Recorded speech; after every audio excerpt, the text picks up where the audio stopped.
Hello दोस्तों, कैसे हैं। तो Bihar board study group channel में आप लोगों का स्वागत है। और हम लोग कृषि पर रहे थे क्लास 10 का। तो उसमें कुछ बच गया था, तो उसको हम लोग जो है सो चलो अब शुरू करते हैं और इसको आगे बढ़ाते हैं इसको। तो हम लोग उस दिन जो पढ़ रहे थे, 3 टर्म पढ़ रहे थे। तो उसमें आपका जो था वो पहला क्या था।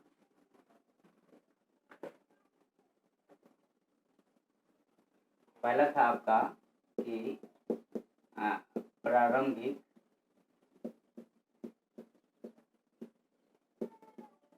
जीविका कृषि, ठीक है। और जो दूसरा टर्म था वह था आपका गहन जीविका कृषि, ठीक है। और जो तीसरा टर्म था वह था आपका वाणिज्य कृषि, ठीक है ना, या व्यापारिक फसल वाणिज्य कृषि ऐसे बोल देते हैं,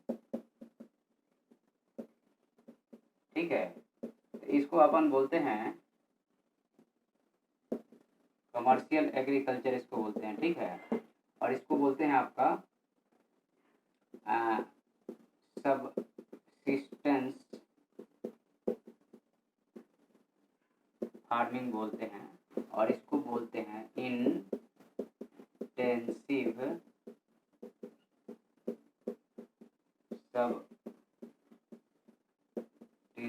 सबसिस्टेंस फार्मिंग, ठीक है। तो हमारा ये 3 टर्म है। तो इसको हम हालांकि बता दिए थे, लेकिन थोड़ा सा एक्सप्लेन कर देते हैं फिर से एक बार आप लोगों के लिए, ठीक है। ताकि आप लोगों को जो है सो कोई तकलीफ नहीं हो, समझने में आसानी से समझ सकें चीज़ों को। और रिकॉल एक बार आप लोगों को रिकॉल भी हो जाए कि आखिर में हम चर्चा किस बात की हो रही थी हमारी उस दिन, ठीक है।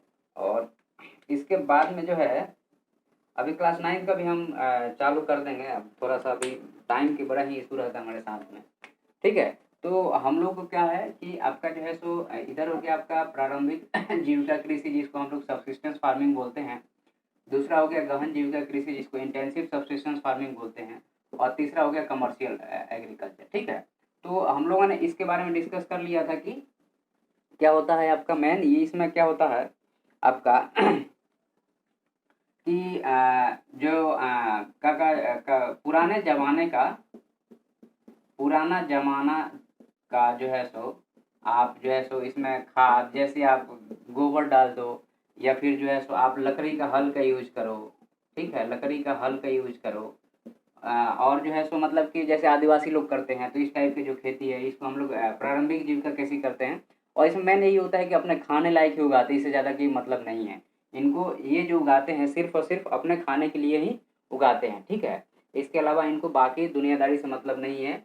तो एक ये हो गया। दूसरा है आपका गहन जीविका कृषि, जिसमें जनसंख्या बढ़ गया तो आपको उतना ही लैंड का डिवीजन हो गया। रामलाल के 5 बेटे हो गए, उस दिन समझाए थे। तो अब एक 5 एकड़ अब 1-1 एकड़ हो गया, लेकिन संख्या तो वही है, मतलब अनाज तो चाहिए। तो इसके लिए लोग क्या करते हैं, इसके लोग ये करते हैं कि इसके लिए लोग क्या करते हैं कि ज़्यादा जो है सो खाद बीज नए टेक्नोलॉजी का यूज करते हैं ताकि उसका प्रोडक्शन बढ़ जाए, ठीक है। और जो वाणिज्यिक कृषि होती है इसमें जो है सो हॉर्टिकल्चर का यूज करते हैं। और हॉर्टिकल्चर क्या होता है, जैसे आप सब्जी भाजी खेती कर रहे हो, या फिर जो है सो आपका जो है सो क्या कहा जाए एक तरह से अ, अ, जो है सो आप कुछ गन्ना उगा रहे हो, इस तरह की वाणिज्यिक कृषि होती है। तो इसमें जो वाणिज्यिक कृषि है इसकी थोड़ी सी कैरेक्टरिस्टिक अगर हम जाने, तो यहाँ पे वाणिज्यिक कृषि में जो है सो आपका यहाँ पे लगेगा आपको नया, इसमें नया तकनीक लगता है, नया तकनीक, ठीक है। और जो है सो उच्च कोटि का बीज लगेगा, ठीक है, उच्च कोटि का बीज लगेगा। उसके बाद में इसमें खर्च ज़्यादा होगा, क्या होगा, खर्च ज़्यादा होगा, ठीक है, खर्च ज़्यादा होगा। यह जो होगा वह जो है सो इसमें जो है सो मानव मानव जो है सो क्या कहा जाए, वर्क फोर्स की ज़्यादा ज़रूरत पड़ेगा। आप अंग्रेजी में लिख देते हैं, इसमें जो है सो वर्क फोर्स की ज़्यादा ज़रूरत है। क्यों ज़रूरत है, क्योंकि आप मान लो कि यहाँ पे सब्जी लगाए हो, तो इसमें सब्जी को तोड़ना हुआ, समय समय पे जो है सो दवाई डालना हुआ, फिर उसको सब्जी को जो है सो उसको फिट करके बोरी में पैकिंग करके फिर गाड़ियों में लाद करके फिर मार्केट तक ले जाना हो गया। तो इसको जो है सो हम लोग बोलते हैं ट्रक फार्मिंग बोलते हैं। क्या बोलते हैं? ट्रक फार्मिंग बोलते हैं। क्यों? और यह जो है, आप एक चीज बताओ कि यह कहाँ पे है? आप जो है सो मान लो कि आप एक किसान हो और वाणिज्यिक कृषि में हॉर्टिकल्चर करना चाहते हो, तो आप कहाँ लगाओगे? आप शहर से 50 किलोमीटर दूर लगाओगे, या शहर से 2 किलोमीटर दूर लगाओगे, या शहर से 1 किलोमीटर दूर लगाओगे? तो इसमें जो है हम लोग जो है सो इसको शहर के पास में लगाते हैं, शहर के पास में। तो इसमें क्या होगा, जब शहर के पास लगाओगे तो आपका ट्रांसपोर्टेशन कॉस्ट क्या होगा? कम हो जाएगा। और जब ट्रांसपोर्टेशन कॉस्ट कम हो जाएगा तो आपका प्रॉफिट क्या होगा? बढ़ जाएगा। तो ये जो वाणिज्यिक कृषि है ये शहर के पास में रहती है, इसमें मैन पावर की ज़्यादा जरूरत पड़ती है, मैन पावर मतलब मजदूर की ज़्यादा जरूरत पड़ती है, नए तकनीक का यूज होता है, उच्च कोटि के बीज होते हैं, खर्च ज़्यादा लगता है, और इसको ट्रक फार्मिंग करते हैं। ट्रक फार्मिंग क्यों करते हैं? क्योंकि जब आपका ये फसल निकल आएगा तो उसको जो है सो तुरंत मार्केट में पहुंचाना रहेगा ना, तो तुरंत जो है सो ट्रक में लोड किए और मार्केट में पहुंचा दिए, इसलिए इसको हम लोग क्या बोलते हैं? ट्रक फार्मिंग बोलते हैं। तो ये जो है सो आपका वाणिज्यिक कृषि का जो है सो ये सारी चीजें इसमें हो गई। ठीक है, तो आप लोग इसको नोट कर लो, फिर हम लोग आगे बढ़ते हैं। और इसके बाद में जो हमारा होगा जो टॉपिक है वह है फसलों का प्रकार। ठीक है, तो हम जो ये चीज पढ़ा रहे हैं ये जो है सो आपका बिहार पब्लिक सर्विस कमीशन हो गया, या यूपीएससी हो गया, या स्टेट पब्लिक सर्विस कमीशन हो गया, जो बच्चे एसएससी का तैयारी कर रहे हैं, किसी भी एग्जाम की तैयारी कर रहे हैं, उनके लिए हेल्पफुल है। बिहार बोर्ड के लिए, बच्चों के लिए तो है ही है। बाकी जो है सो 9 का सीबीएसई का हम अलग से पढ़ा रहे हैं। दक्ष सिविल सर्विस में हमारा जो है सो आईएएस के अलग से, स्टेट पीएससी के लिए अलग से हमारा चैनल है जिसमें हम उन लोगों को पढ़ाते हैं। तो आप लोग जो है सो इसको नोट कर लें, फिर हम लोग इसमें आगे बढ़ते हैं। ठीक है, तो अब एक चीज है कि थोड़ा सा उस दिन हम टाइम कम होने के कारण जो है सो हम रिलेशन नहीं बता पाए थे। काहे में रिलेशन नहीं बता पाए थे? तो हम जो रिलेशन नहीं बता पाए थे कि मान लो आपका जो है सो सबसे पहले जो है सो आपका एक तरह से कहा जाए तो जमीन की जो है सो जमीन अच्छा, या जो है जमीन उपजाऊ कम है, जमीन उपजाऊ कम है। तो जमीन उपजाऊ कम होगा तो क्या होगा कि साथ में जमीन उपजाऊ कम है, उसके अलावा भी जो है आपका एक चीज ये हो गया। दूसरा चीज है कि मानसून अच्छा नहीं है,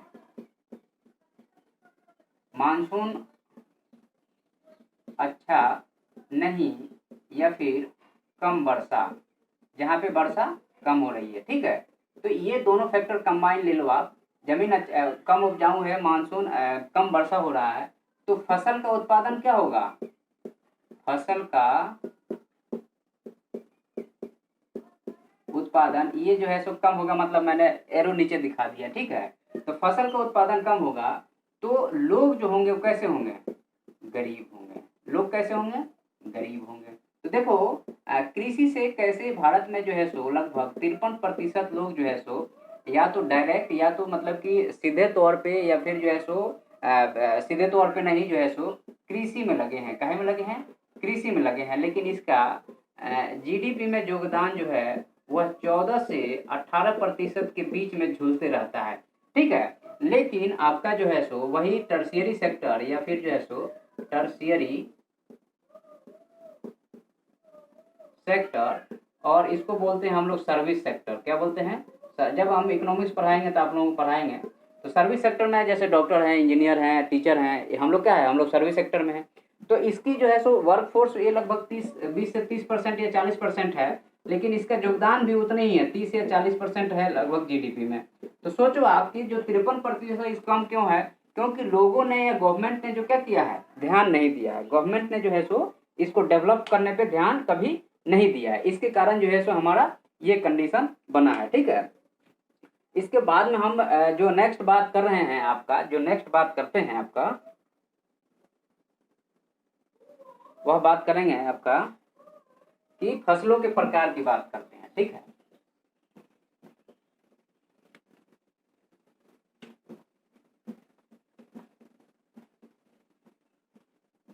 फसलों की प्रकार की बात करते हैं हम लोग। ठीक है, तो आपका जो है फसलों के अगर प्रकार की बात करोगे तो आपका फसल जनरली जो है सो 3 प्रकार का होता है। ठीक है, यहाँ पे लिख देते हैं फसल के प्रकार। तो हम लोग जो है सो हम ये बिहार के बच्चों के लिए जो है सो ये बिहार का टेक्स्ट बुक है, एनसीईआरटी का टेक्स्ट बुक भी लगभग यही है, ज़्यादा अंतर इसमें है नहीं। तो इसमें क्या है कि फसलों के प्रकार की बात करते हैं तो आप लोगों के पास में जो मौसम होता है देखो क्या है कि चीज़ें कहीं आसमान से टपकी नहीं है, ऑब्जर्वेशन है, समझ के लिखी गई हैं, धीरे धीरे डेवलप हुई हैं। तो हम लोग जो पढ़ते हैं, जैसे आपका जो है सो जाड़ा का मौसम जो शुरू होता है वह नवंबर से लेकर के मार्च तक रहता है, ठीक है। फिर जो है सो अप्रैल से लेकर के जून तक जो है सो ये जो है सो एक तरह से कहा जाए जाड़ा और गर्मी का मिक्सअप रहता है, ठीक है। और फिर जून से लेकर जो है सो सितंबर अक्टूबर तक जो है सो वर्षा का मौसम रहता है, ठीक है। वर्षा हो गया, यह जो है सो जाड़ा हो गया, ठीक है। और यह जो है सो गर्मी हो गया, एक तरह से मान लो, ठीक है। तो ये जो है सो तीन चीज है कि आपका जो है सो जाड़ा हो गया, गर्मी हो गया और बरसात हो गया। तो आपको पता है कि फसल जो है, आपको हमने, अगर आप 9th की ज्योग्राफी हमारा लेक्चर जाके देखें, वहाँ जब वन हम पढ़ा रहे थे तो हमने बोला था वन जो है सो वर्षा का अनुसरण करते हैं। रटने वाली बात नहीं है, देखो समझो, अगर आप समझ लो तो रटने की जरूरत नहीं है। रटने फैक्चुअल चीजें कुछ ही रहती है जो रटने की जरूरत पड़ती है, वो भी अगर आप ट्रिक पे बैठा लो तो भी नहीं रटने की जरूरत है। तो वन वर्षा का अनुसरण करते हैं। तो अब देखो कि ज्यादा वर्षा या फिर ज्यादा पानी होगा तो वैसे वाले फसलों को याद करो जिसमें ज्यादा पानी लगती है। जैसे आपका पटुआ है, या फिर जो है सो धान है, या फिर जो है सो आपका गन्ना है, अपने यहाँ जो होता है। तो इसमें क्या रहता है, ज्यादा पानी लगेगा। ज्यादा पानी तो बरसात का मौसम कौन सा है, ये वाला है ना जी, ये वाला है ना बरसात का मौसम। मतलब क्या हुआ कि जो है सो इसको हम लोग बोलते हैं, आपका ये वाला जो है वह खरीफ है, खरीफ फसल है। खरीफ फसल मतलब वर्षा के समय में होगा। अब वर्षा कब होती है आपका, जून से लेकर के सितंबर तक होती है ना, जून से सितंबर अक्टूबर तक होती है। तो जून से अगस्त सितंबर तक ले लो, तो ये खरीफ फसल हो गया। इसमें आप क्या क्या उगाओगे, खरीफ में धान हो गया, धान के बाद में क्या उगाओगे आप, पटसन उगाओगे, पटसन मतलब पटुआ हो गया, ठीक है। उसके बाद में सोयाबीन लगता है, सोयाबीन लगता है। सोयाबीन के बाद क्या लगेगा आपका, आप लोग याद करो, धान हो गया, पटसन हो गया, सोयाबीन हो गया, मूंगफली हो गया, ठीक है। यही सब लगाओगे ना। तो ये जो है सो आपके कौन सी हो गई, ये खरीफ की फसल हो गई। खरीफ मतलब जो है सो, खरीफ मतलब वर्षा का टाइम, वर्षा का टाइम मतलब आपका जो है जून से लेकर के सितंबर अक्टूबर में कट जाएगा। तो एक ये हो गया आपका कि खरीफ फसल, पहला नंबर फसल के प्रकार में खरीफ फसल हो गया, जो कि जून से सितंबर अक्टूबर के बीच में होगा, ठीक है। क्योंकि फसलों के जो 90 दिन का उनका टाइम पीरियड रहता है, 90 दिन में मैच्योर हो जाते हैं, उनके बाद में फिर काट लिया जाता है, ठीक है। उसके बाद में हम बात करेंगे खरीफ के बाद में जो है आपका कि जो है इधर जो है आपका रबी फसल। तो अब देखो जिसमें वर्षा की कम मात्रा लगे, तो ये जाड़े वाला जो है इसको हम लोग बोलते हैं रबी फसल बोलेंगे, ठीक है। और जो है सो जायद फसल होता है एक, ये बीच वाला जो टर्म है ना, इसमें जायद फसल होगा, ठीक है। और फिर इधर क्या हो गया, खरीफ हो गया। तो हमारे पास में तीन फसल हो गए। एक हो गया रबी फसल जिसमें आप गेहूं उगाते हो, ठीक है। उसके बाद में जायद में जैसे अपना तरबूज खरबूज जो खीरा ककड़ी जो भी उगता है। और जो है सो खरीफ का फसल हो गया जिसमें जो है सो आप सब्जी भी इसमें उगाते हैं। सब्जी तो तीनों में उगता है, तीनों में अलग अलग टाइप की सब्जियां उगती है, ठीक है। तो रबी फसल में रबी गेहूं को ही बोलते हैं। तो गेहूं हो गया, गेहूं के साथ में जो भी आपका जैसे तीसी हो गया, सरसों हो गया, तिलहन हो गया, दलहन हो गया, और जायद में आपको पता ही है। तो ये तीन जो है, ये तीन प्रकार की जो फसलें हैं समय के साथ हमारे यहाँ जो है सो उगाई जाती हैं, ठीक है। तो इसको आप जो है सो ध्यान रखेंगे तो आपका खरीफ जो है सो मेन जो है सो खरीफ की फसल है, वह जो है सो आपका जून जुलाई से लेकर के अक्टूबर नवंबर तक काट ली जाती है। वर्षा ऋतु के जैसे चावल हो गया, मकई हो गया, ज्वार बाजरा हो गया, अरहर मूंग उड़द कपास तिल जूट और मूंगफली हो गया। रबी फसल की बात करोगे तो जो है सो अक्टूबर नवंबर में बुआई की जाती है, अप्रैल मार्च अप्रैल में काट ली जाती है। शीत ऋतु इसमें जाहिर सी बात है ठंडी पड़ती रहती है। गेहूँ जौ चना मसूर हो गया और मार्च अप्रैल वाला हो गया, ठीक है। अब हमारे यहाँ जो है आपका जो है सो अब मुख्य फसल कौन कौन सा है, इसके बारे में चर्चा करने के लिए बोलना है, ठीक है। फसलों के प्रकार तो हो गया, अब मुख्य फसल कौन कौन सा है इस पे अगर हम चर्चा करेंगे तो आपका जो मुख्य फसल है यहाँ पे हम हेडिंग डाल देते हैं मुख्य फसल, ठीक है। और इसको आप अंग्रेजी में बोलते हैं हम लोग मेन क्रॉप्स। क्या बोलते हैं? मेन क्रॉप्स, ठीक है। तो जो आपका ये मुख्य फसल है, तो मुख्य फसल में कौन कौन सा होता है? तो आप जनरली हमारे यहाँ जो उगता है या आपके यहाँ जो उगता है वह है आपका धान हो गया, ठीक है। धान के बाद में क्या हो गया? जो है सो गेहूं हो गया, गेहूं हो गया, मक्का हो गया, मक्का के बाद में गन्ना हो गया, गन्ना के बाद में जो है सो तेलहन वाली हो गई, और जो है सो दलहन हो गया। और फिर जो है सो इसको हम लोग बोलते हैं हॉर्टिकल्चर बोलते हैं अंग्रेजी में। हॉर्टिकल्चर बोल लो या फिर जो है सो सब्जी वाली हो गई, ठीक है। तो ये हमारे जो है सो मुख्य फसल हो गया। तो इन मुख्य फसलों को अगर आप ध्यान से देखें अगर एक बार ढंग से, तो इसमें जो आपको दिखेगा धान जो है, धान कब होगा? तो ये वर्षा के समय में होगा। अब वर्षा लगभग जो है सो 100 से 200 सेंटीमीटर के बीच में चाहिए, ठीक है ना। तो अब इसको समझ लो, जरा ध्यान से समझ लो एक बार, तो समय आपका जो है सो समय भी क्लिक नहीं होगी और सब चीज़ हो जाएगा, ठीक है। और यह जो है आपका कि हम लोग जो है उष्णकटिबंधीय फसल है, तो भारत का जो पोजीशन है आपका, तो भारत का पोजीशन कुछ ऐसा है कि यहाँ से 8 स्टेट से जो है सो आपका कर्क रेखा गुजर रहा है। तो नीचे जो है सो उष्णकटिबंध है, यहाँ जो है शीतोष्ण है। तो अब यहाँ पे जो है सो अब लेकिन यहाँ हिमालय होने के कारण पूरा का पूरा जो है सो एक तरह से कहा शीतोष्ण बन जाता है या उष्ण बन जाता है। तो हमारा जो है सो वर्षा 100 से बताए 200 सेंटीमीटर, टेम्परेचर जो है सो 24 से 27 डिग्री सेल्सियस इसमें चाहिए, ठीक है। टेम्परेचर 24 से क्या हो गया 27 डिग्री सेल्सियस चाहिए रहता है। उसके बाद में क्या रहेगा, बाकी इसमें जो है सो आप हाई क्वालिटी का जो है सो आप सीड डाल दो, ठीक है। उसके बाद में हाई क्वालिटी का सीड डाल दो, और जो है सो आपका उसमें खरपतवार नाशी बहुत सारी चीज़ डाल दो। लेकिन तीसरा जो फैक्टर होगा, पहला तो हो गया वर्षा, वर्षा के बाद में जो है सो टेम्परेचर हो गया आपका 24 से 27 डिग्री सेंटीग्रेड हो गया, ठीक है। 24 से 27 डिग्री सेंटीग्रेड हो गया। उसके बाद में मिट्टी कौन सी चाहिए? जलोढ़ मिट्टी चाहिए, ठीक है। तो आपका जो है सो पहला तो जमीन जिस पे उगाओगे, कोई भी फसल उगाओगे तो उसके लिए लैंड चाहिए ना, तो लैंड जलोढ़ हो गई। सूरज का आने वाला प्रकाश 24 से 27 डिग्री सेल्सियस। बारिश जो होगा वो कितना होगा? तो आपका 125 से लेकर के 200 सेंटीमीटर वर्षा चाहिए। यही 3 फैक्टर चाहिए ना इस धान के लिए, ठीक है। तो ये अगर आपका ये 3 फैक्टर रहेगा तो आप जो है सो अच्छे से धान की खेती। और एक चीज और है इसमें कि आपका जो है सो आप अगर देखो तो इसमें एक चीज आपको और चीज दिखाई देगा कि इसमें श्रम की मात्रा क्या है? ज्यादा है। श्रम की मात्रा क्या है?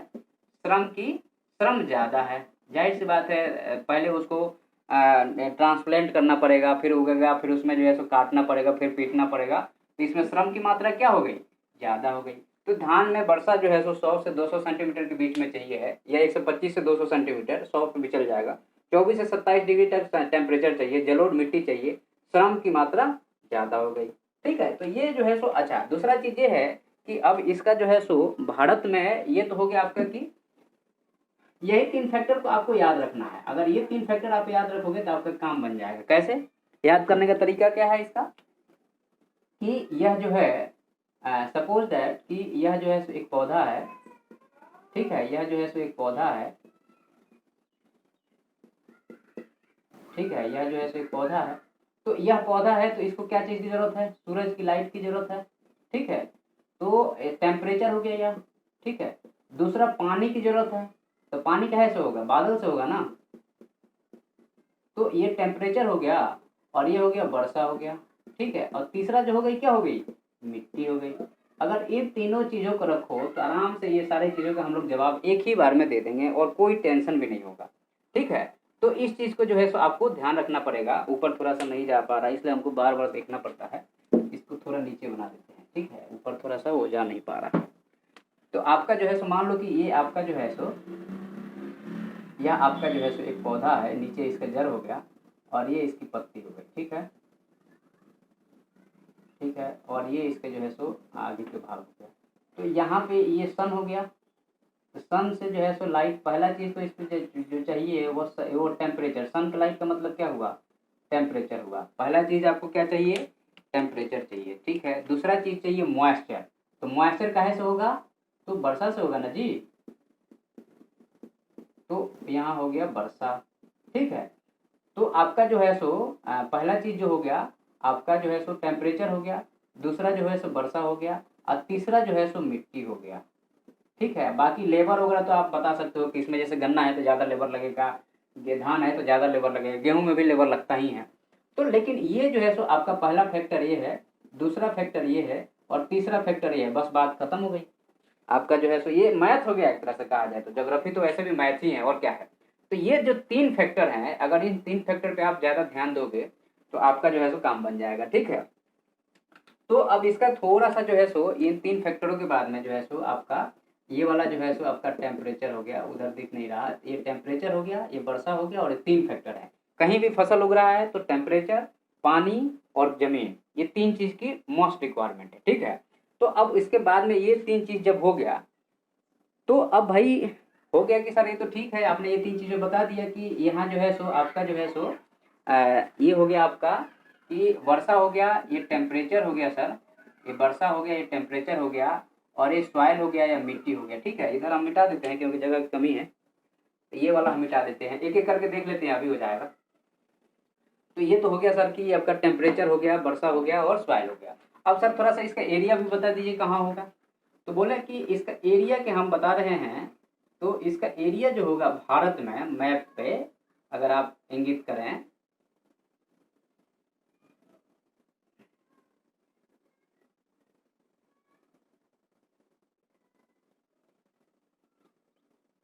ठीक है, ये भारत की मैप हो गई। तो इस भारत की मैप पे इसका एरिया सर कहाँ होगा, तो आप लोग बताओ कि जलोढ़ मिट्टी कहाँ मिलेगा। पहला चीज है ना, यही है ना। तो आप मैप बना रहे हो ना, मतलब धरती पे कोई चीज काम कर रहे हो ना, तो धरती पे जब काम कर रहे हो तो धरती के बारे में पता करो। तो जलोढ़ मिट्टी कहाँ मिलेगा सर, तो जलोढ़ मिट्टी ये मिलेगा, ये गंगा जमुना ब्रह्मपुत्रा के मैदान, और जो है सो आपका जो है सो इधर ये असम ब्रह्मपुत्रा के मैदान हो गया, और इधर जो है सो जो नदियाँ जो है सो आपका महानदी हो गई, गोदावरी हो गई, कृष्णा हो गई, कावेरी हो गई, इधर जलोढ़ मिट्टी मिलेगा। इसके साथ में इधर जो है सो आपका जलोढ़ मिट्टी मिलेगा, थोड़ा सा ये लूनी के साथ में इधर जो है सो ये वाला इलाका में थोड़ा सा मिलेगा, ठीक है। तो ये वाला जो सर इलाका है आपका, यहाँ पे धान की खेती होगी, यहाँ पे जो है सो यहाँ पे जो है सो धान की खेती होगी सर। बोले ठीक है सर, बहुत बढ़िया। ये जो है सो आसाम वाला थोड़ा सा इलाका हो गया, इधर जो है सो आप इधर तीन तीन खेती करते हैं, वेस्ट बंगाल में लोग जो है सो तीन तीन, और थोड़ा सा यहाँ पे होगा, ठीक है। तो ये जो है सर आपका मेन इलाका है जहाँ पे आपका जो है सो काहे की खेती होगी, तो धान की खेती होगी सर, ठीक है। अब देखो फसल आसान है, बहुत आसान है ये, आप लोग अगर ड्रॉ कर लिए हो तो ड्रॉ कर लो, तो फिर जो है सो हम इसका आगे बताते हैं आप लोगों को। ये धान की खेती वाली इलाका हो गया। धान की खेती वाले इलाका के बाद में जो है सो आपका गेहूं की बात करेंगे, ठीक है। तो गेहूं में हम देखते हैं कि अ, गेहूं के लिए जो है सो जलोढ़ मिट्टी भी चाहिए है, लेकिन ज़्यादा जलोढ़ मिट्टी नहीं भी रहेगा तो हमारा काम बन जाएगा, ठीक है। तो आप लोग नोट कर लिए हो तो बताओ, तो फिर हम इसमें आगे बढ़ते हैं। चलो, तो हम इसको हटा देते हैं, इसको हटा करके हम कर देते हैं अब गेहूं। क्या कर देते हैं अब, गेहूं। मुख्य फसल हमारी क्या है, दूसरी वाली गेहूं है ना। ये हो गया आपका गेहूं हो गया। अब वर्षा जो है, इसमें जो वर्षा के समय होगा वो 75 सेंटीमीटर से लेकर के 100 सेंटीमीटर के बीच में होगा तो भी काम चल जाएगा, 75 सेंटीमीटर से कम भी होगा तो भी काम चल जाएगा, ठीक है। तो इसमें जनरली जो देखा जाता है कि 50 से, एक तरह से कहा जाए तो 50 से 75 और 75 से 100 सेंटीमीटर के बीच में वर्षा होगा तो भी हमारा काम चल जाएगा। टेम्परेचर देखो, अब ठंडी का टाइम है, तो ठंडी का टाइम है तो टेम्परेचर जो होगा आपका, मतलब कि जो है सो 20-25 डिग्री सेल्सियस से ज़्यादा नहीं होगा, ठीक है ना। तो टेम्परेचर जो है आपका आप कहा जाए तो 15 से 25 के बीच में ले लो। 15 ये जो है आपका 15 से 20 डिग्री सेल्सियस ले लो। हालांकि हमेशा नहीं होता है, क्योंकि ये 20 डिग्री जो है सो मार्च वार्च में जाके होता है, उसके पहले तो होता नहीं है, ठीक है। और मिट्टी जो है सो आपका क्या रहेगा, जलोढ़ ही रहेगा, ठीक है। तो अब ये जो है सो, अब मैप पे अगर इसको इंगित किया जाए इसी चीज को, तो क्या होगा, गेहूं का इलाका जो है सो जलोढ़ तो मिट्टी होगी ही। तो इसको जो है सो थोड़ा सा नीचे ले आओ,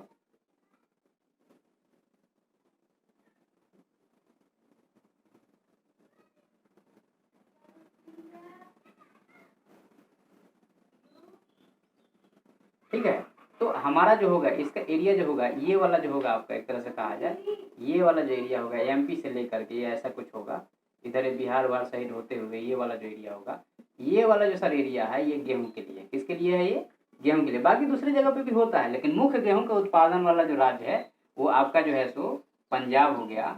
ठीक है, पंजाब के बाद में हरियाणा हो गया, हरियाणा के बाद में उत्तर प्रदेश हो गया, ठीक है, मध्य प्रदेश हो गया, ठीक है, थोड़ा सा गुजरात हो गया, ठीक है, और फिर बिहार हो गया। लेकिन बिहार में उतना नहीं होता, वो बिहार में इंटेंसिव होती है, इंटेंसिव कमर्शियल टाइप की एक्टिविटी नहीं होती है। ठीक है, तो ये चलो हो गया आपका सर, ये हो गया आपका क्या, गेहूं का हो गया। उसके बाद में जो नेक्स्ट है आपका जो है सो आपका जो है सो आप छोटे छोटे मोटे अनाज हैं, जैसे आप मोटे अनाज में एक तरह से थोड़ा सा देख लेते हैं, मोटे अनाज में ज्वार बाजरा इन सारी चीजों का जो है सो देख लेते हैं आप एक बार।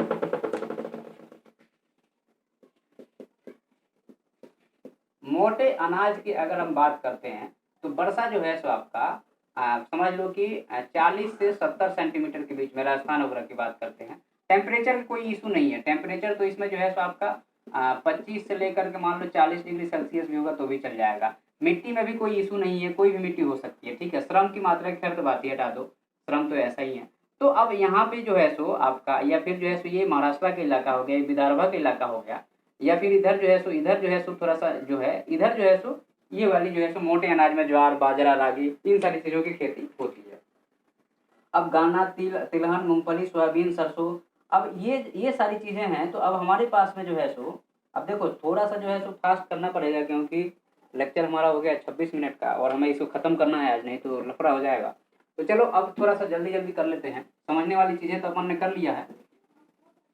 तो अब हमारा जो टॉपिक है, नेक्स्ट टॉपिक जो है आपका कि जो अखाद्य फसल है, तो अखाद्य फसल में कौन कौन से हैं कि आपका जो है सो रबर हो गया, ठीक है, पटसन हो गया, रबर हो गया, पटसन हो गया, और क्या हो गया आपका, और होगा आपका जो है सो जूट हो गया, जूट हो गया, और कपास हो गया।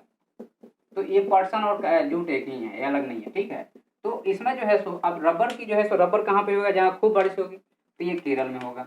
कहाँ पे होगा, ये केरल में होगा। ठीक है, और जो कपास होगा आप मैप पे थोड़ा सा देखो, तो कपास के लिए कम से कम 210 दिन जो चाहिए वो उसके मतलब क्या बोलेंगे उसको कि फ्रॉस्ट फ्री डेट चाहिए। तो ये जो है सो वर्षा के टाइम पे जो होता है, गर्मियों के टाइम में होता है। ठीक है, और ये जो है सो काली मिट्टी जो है यहाँ पे जो काली मिट्टी है यहाँ पे ये मिलेगा। ठीक है ना, ये महाराष्ट्र, कर्नाटक, तमिलनाडु, उत्तर प्रदेश, मध्य प्रदेश, गुजरात। अब थोड़ा सा जो है सो इधर गंगानगर अब बारिश की व्यवस्था है, पानी की व्यवस्था हो गई है, यहाँ से एक कनाल आ गया है एक इंदिरा गांधी वाला, तो यहाँ पे भी जो है सो करने लगे लोग, पंजाब हरियाणा में भी लोग करते हैं। ठीक है, तो ये कपास का बस है, बाकी सब तो ऐसे ही है। ठीक है, उसके बाद में बोलता है आपका, तो ये जो तीन थे आपके ये अखाद्य फसल हो गए। खाद्य फसल हमने खाने वाले बता दिए, खाद्य फसल बता दिए। उसके बाद में जो है सो अब थोड़ा सा जो है सो आपको देखना पड़ेगा उद्योग और कृषि को देखना पड़ेगा। क्या चीज को देखना पड़ेगा, उद्योग और कृषि को देखना पड़ेगा। ठीक है, तो उद्योग और कृषि को अगर आप देखोगे थोड़ा सा, तो देखो कोई भी उद्योग है तो कृषि से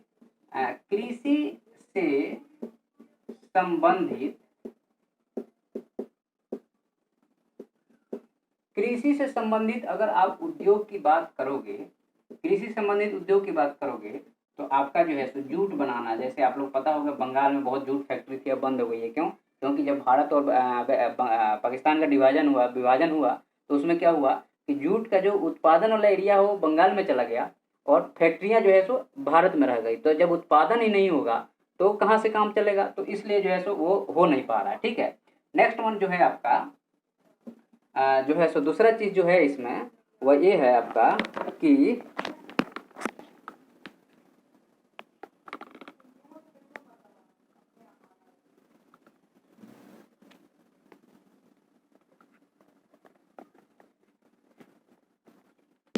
इसमें जो दूसरा है वह हो गया आपका कपास हो गया। ठीक है, तीसरा जो है वह गन्ना हो गया। ठीक है, चौथा जो हो गया वह सोयाबीन हो गया। ठीक है, पांचवा जो हो गया जैसे आपका जो है सो राइस मिल हो गया। तो ये सब छोटे छोटे हो गए। ठीक है, तो ये जो है हमारे ये जो है सो अब एक चीज देखो, हमारे यहाँ ऐसा कहा जाता है कि जब कृषि अच्छी तो उद्योग अच्छा, तो रोजगार अच्छा, तो खाने पीने की व्यवस्था अच्छी, तो आपका देश प्रोग्रेस करेगा। और जब कृषि अच्छी नहीं होगी तो ये सारी चीज़ें नहीं होगी। जब ये सारी चीज़ें नहीं होगी तो आपका देश क्या होगा, पीछे जाएगा, जीडीपी घटेगा। तो जूट कहाँ पे, जूट जहाँ पानी ज़्यादा, असम में, वेस्ट बंगाल में, बिहार में, और जो है सो उड़ीसा और कछारी इलाकों में होगा। ठीक है, इससे क्या होगा, इससे जो है सो कपड़ा भी बनता है, बैग भी बनता है, कपड़ा बनता है, रस्सी बनता है। कपास से क्या बनेगा, कपड़ा बनेगा। कपास से क्या बनेगा, कपास से जो बनेगा आपका वह क्या बनेगा, कपड़ा बनेगा। ठीक है, कपड़ा बनेगा। तो यह जो है सो आपका जो है सो जो भी इलाका है, जैसे आप गुजरात में जाओ तो वहाँ पे बहुत सारे कपड़ा की फैक्ट्रियाँ मिल जाएंगी, महाराष्ट्र में मिल जाएंगी, कर्नाटक में, तमिलनाडु में, पंजाब में, हरियाणा में मिल जाती है, इवन यूपी में भी, कानपुर में मिल जाती है। ठीक है, गन्ना कहाँ पे है, तो गन्ना जो है आपका, तो गन्ना भी है इस वाले इलाका में भी है और इधर भी है, लेकिन इधर वाले के गन्ना में रस ज़्यादा, रस कम रहेगा, लेकिन जो है सो चीनी ज़्यादा होती है। ठीक है, इसलिए अब इधर से गन्ना मिले क्या हो रही है, इधर शिफ्ट हो रही है। ठीक है, मतलब कि नॉर्थ से गन्ना मिले किधर शिफ्ट हो रही है, साउथ में। तो गन्ना की फैक्ट्री लगेगी। उसके बाद में सोयाबीन, सोयाबीन से तेल निकाला जाता है, मध्य प्रदेश में सबसे ज़्यादा होता है, तो मध्य प्रदेश को सोया स्टेट हम लोग बोलते हैं। ठीक है, उसके बाद में क्या है, राइस मिल है, या फिर जो है सो आपका फ्लोर मिल हो गया, आटा मिल हो गया, तो ये सब छोटे छोटे हो गए। तो आपका कृषि और ये उसके रोजगार हो गए। तो आप चाहें तो इस पे 10 वर्ड आराम से लिख सकते हैं जब भी एग्जाम में आता है। इंडिविजुअल तो क्वेश्चन नहीं आएगा, अगर आएगा तो कृषि से संबंधित उद्योग से ही आएगा, तो आप आराम से इसमें इन चीज़ों को आप जो है सो लिख सकते हैं। ठीक है, बाकी जो है सो आप जो है सो आगे जो यूपीएससी वगैरह की तैयारी करते हैं, स्टेट पीएससी की तैयारी करते हैं, तो वो पढ़े हैं, और बाकी थोड़ी थोड़ी सी हिंट मिल जाएगी तो आराम से लिख सकते हैं। अब हमारे पास में है कि हरित क्रांति, नेक्स्ट टॉपिक है आपका हरित क्रांति। ठीक है ना, इसको अंग्रेजी में हम लोग बोलते हैं ग्रीन रिवॉल्यूशन। क्या बोलते हैं,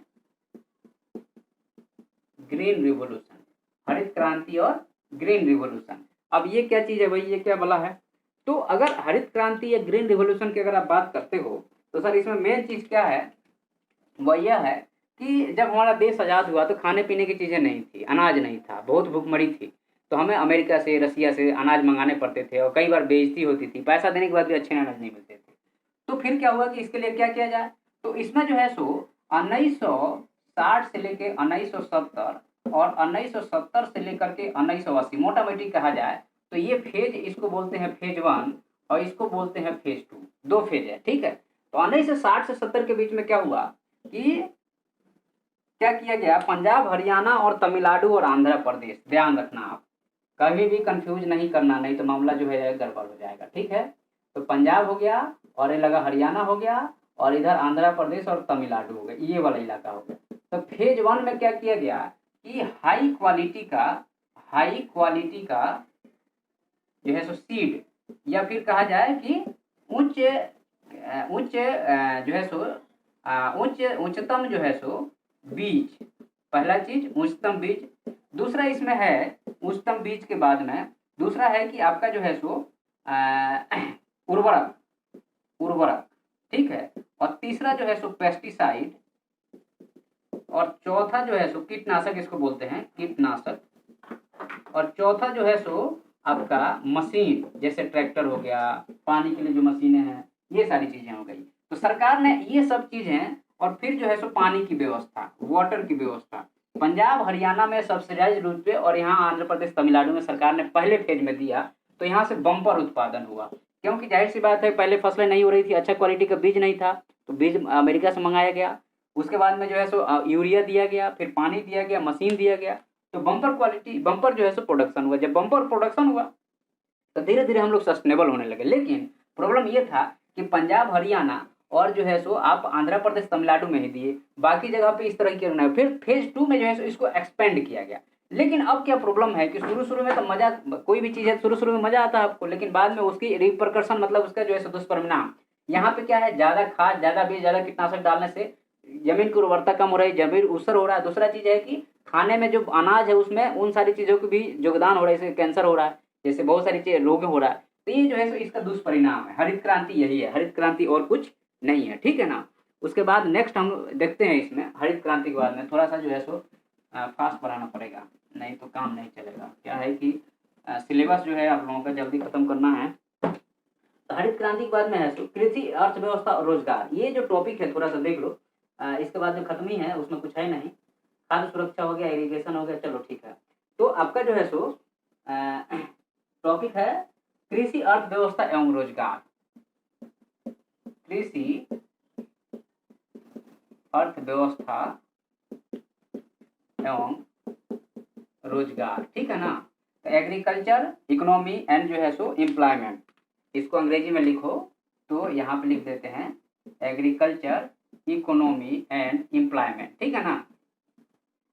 ठीक है, तो अब ये क्या है, ये क्या बोला है, अभी हम आपसे बात कर रहे थे कि आपका जो है सो इधर अनाज का उत्पादन है, अनाज का उत्पादन।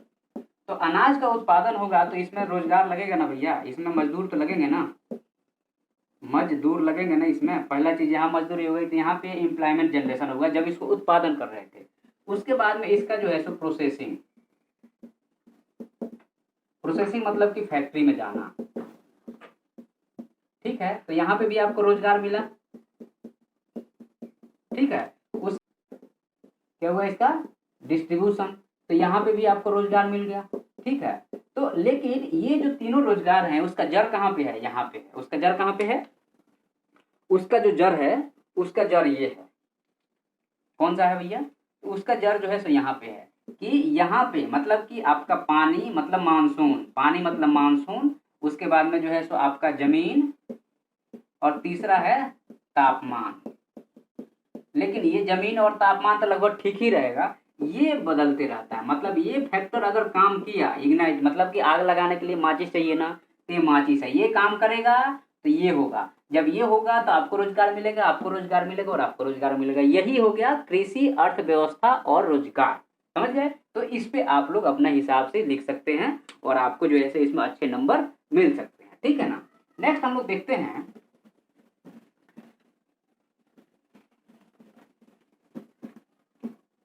नेक्स्ट हम लोग देखते हैं इसमें कृषि अर्थव्यवस्था और रोजगार के बाद में जो है सो आपका जो है सो खाद्य सुरक्षा आपका एक टॉपिक है। ये थोड़ा सा जो है सो खाद्य सुरक्षा, इसको हम लोग बोलते हैं फूड सिक्योरिटी। क्या बोलते हैं, फूड सिक्योरिटी, ठीक है। ये क्या बोला है भाई, तो खाद्य सुरक्षा का मतलब यह हुआ कि मान लीजिए कि आप यहाँ पे हैं, यहाँ पे रह रहे हैं, आप भारत देश में रहते हैं, तो आर्टिकल जो डीपीएसपी है, directive principle of the state policy है, वहाँ पे बोलता है कि इक्वल काम करने के लिए जो है सो इक्वल दिया जाए और आपको जीने, article number 21 constitution of India का article number 1 right to life बोलता है कि आपको जीने का अधिकार है। जीने के लिए खाना तो पड़ेगा ना, लेकिन खाने के लिए क्या है, अनाज ही नहीं है। तो इसके लिए जो है सो भारत सरकार लेके आई फूड सिक्योरिटी। तो फूड सिक्योरिटी में क्या होता है कि जो है सो भारत सरकार जो है so food corporation of India, FCI लिख देते हैं हम शॉर्ट में, food corporation of India MSP पे, मिनिमम सपोर्ट प्राइस पे जो है सो अनाज खरीदती है लोगों से, किसानों से। जब जैसे आपका बुआई होना है तो गेहूं के बुआई के पहले ही जो है सो कह दिया जाता है कि इस साल गेहूं 30 रुपये के जी या 25 रुपये के जी खरीदा जाएगा। तो ये जो है सो जब इसका अनाउंसमेंट हो जाता है तो ये क्या करता है कि यहाँ से एक सामान खरीद करके, अनाज खरीद करके अपने पास रख लेता है। उसके बाद में जो है सो अपने यहाँ बिहार में डीलर लोगों का नाम सुनोगे, तो food corporation of India state को अनाज देता है, स्टेट उन डीलरों को अनाज देता है, और वहां से जो है सो 1 रुपये, 2 रुपये और 3 रुपये के जी जो है सो सस्ते अनाज आपको मिल जाते हैं। तो आपके घर घर अनाज मिल गया, काम करे चाहे नहीं करे, सस्ते में अनाज मिल गया। तो यही है खाद्य सुरक्षा, ठीक है ना। यही है खाद्य सुरक्षा कि खाद्य सुरक्षा का मतलब खाने के लिए सुरक्षित कर दिया गया ताकि आप जिंदा रह सके, आर्टिकल नंबर 21 का पालन हो सके, ये फंडामेंटल राइट है, ठीक है। इसके बाद में हम खाद्य सुरक्षा के बाद जो आपका टॉपिक है, नेक्स्ट टॉपिक जो है सो इरिगेशन, वाटर लॉगिंग और सैलिनिटी, ठीक है। ये लास्ट टॉपिक है आपका irrigation, water logging and salinity. आपका जो है सो इरिगेशन, उसके बाद में जो है so water logging and salinity, ठीक है। ये तीनों को एक साथ देख लेते हैं। इरिगेशन का मतलब क्या हुआ, इरिगेशन का मतलब हो गया सिंचाई, ठीक है, सिंचाई। वाटर लॉगिंग का मतलब पानी का जमा होना, और सैलिनिटी का मतलब क्या हुआ कि पानी में लवणता,